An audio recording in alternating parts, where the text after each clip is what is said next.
Visakha railway station లో పెను ప్రమాదం తప్పింది. రైల్వే స్టేషన్ లో విద్యుత్ తీగలు తెగిపడడంతో రైల్వే అధికారులు హుటాహుటిన విద్యుత్ సరఫరాను నిలిపివేశారు.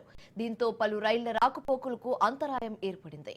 అయితే ఎవరికి ప్రమాదం జరగకపోవడంతో రైల్వే అధికారులు అందరూ ఊపిరి పీల్చుకున్నారు.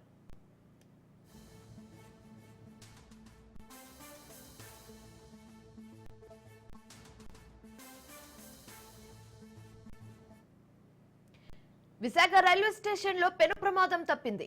రైల్వే స్టేషన్ లో విద్యుత్ తీగలు తెగిపడడంతో రైల్వే అధికారులు హుటాహుటిన విద్యుత్ సరఫరాను ఆపివేశారు. దీంతో పలు రైళ్ల రాకపోకలకు అంతరాయం ఏర్పడింది. అయితే ఎవరికి ప్రమాదం జరగకపోవడంతో రైల్వే అధికారులు అందరూ ఊపిరి పీల్చుకున్నారు.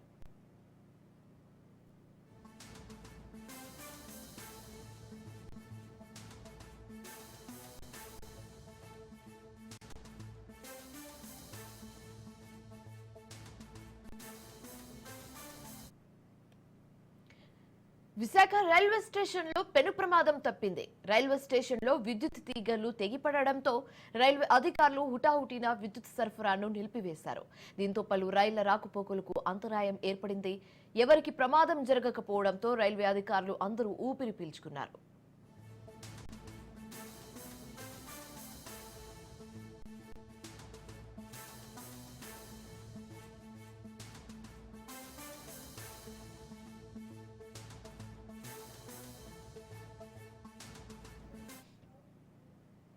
రైట్, ఇక ఇదే అంశానికి సంబంధించి తాజా సమాచారం మా ప్రతినిధి శ్రీరామ్ ఫోన్ ద్వారా అందిస్తారు. శ్రీరామ్, చెప్పండి.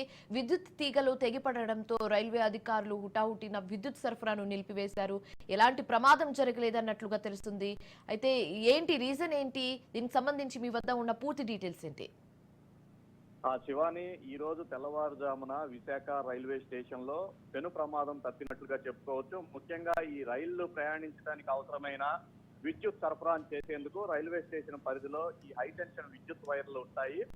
ఇవి రైల్వేలకు సంబంధించిన బిల్డింగ్ పై నుంచి వస్తూ ఉంటాయి. ఈ కోవలోనే మరమ్మత్తు పనులు జరుగుతున్న నేపథ్యంలో ఈ హైటెన్షన్ విద్యుత్ వైర్లు తెగినట్లుగా అధికారులు చెప్తున్నారు. అయితే ఇవి అంత సాధారణంగా అందరికీ అందే ఎత్తులో ఉండవు. రైల్వే అధికారులు చెప్తున్న మాటలతో పొంతన కుదరటం లేదు. మొత్తానికైతే ఈ హైటెన్షన్ విద్యుత్ వైర్లు తెగి పట్టాలపైన పడిపోవడంతో అధికారులు వెంటనే గుర్తించి వాటిని విద్యుత్ సరఫరాను నిలిపివేశారు. దీంతో పెను ప్రమాదం తప్పింది. మరోవైపు ఈ హైటెన్షన్ వైర్లు తెగిపోవడంతో పలు రైళ్ల రాకపోకలకు తీవ్ర అంతరాయం కలిగింది. ఉదయం 4:30-5 గంటల ప్రాంతంలో ఈ ఘటన జరిగింది. దీనిపైన ఇప్పటికే రైల్వే అధికారులతో మాట్లాడితే వాళ్ళు చెప్తున్న దాన్ని బట్టి ఈ రైల్వే బిల్డింగ్ మరమ్మత్తు పనులు జరుగుతున్నాయి. ఆ సమయంలో కొంతమంది పనిచేసే వ్యక్తులు ఈ వైర్లను కదిలించడం వల్ల ఈ ప్రమాదం ఏర్పడినట్లుగా చెప్తున్నారు. అయితే పనిచేసే వారికి అందే అంత ఎత్తులో అయితే ఇవి ఉండవు. వాళ్ళు చెప్తున్న మాటలకు కూడా ఎక్కడా పొంతన కుదరటం లేదు. ఏది ఏమైనప్పటికీ కూడా హైటెన్షన్ విద్యుత్ వైర్లు తెగినా ఎటువంటి ప్రమాదం జరగకపోవడంతో అధికారులు ఊపిరి పీల్చుకున్నారు. ప్రస్తుతం ఈ వైర్లు తెగటానికి కారణం ఏంటి అనే కోణంలో అయితే ఉన్నతాధికారులు ఆరా తీస్తున్నారు. Shivani, right, thanks for the update Sriram.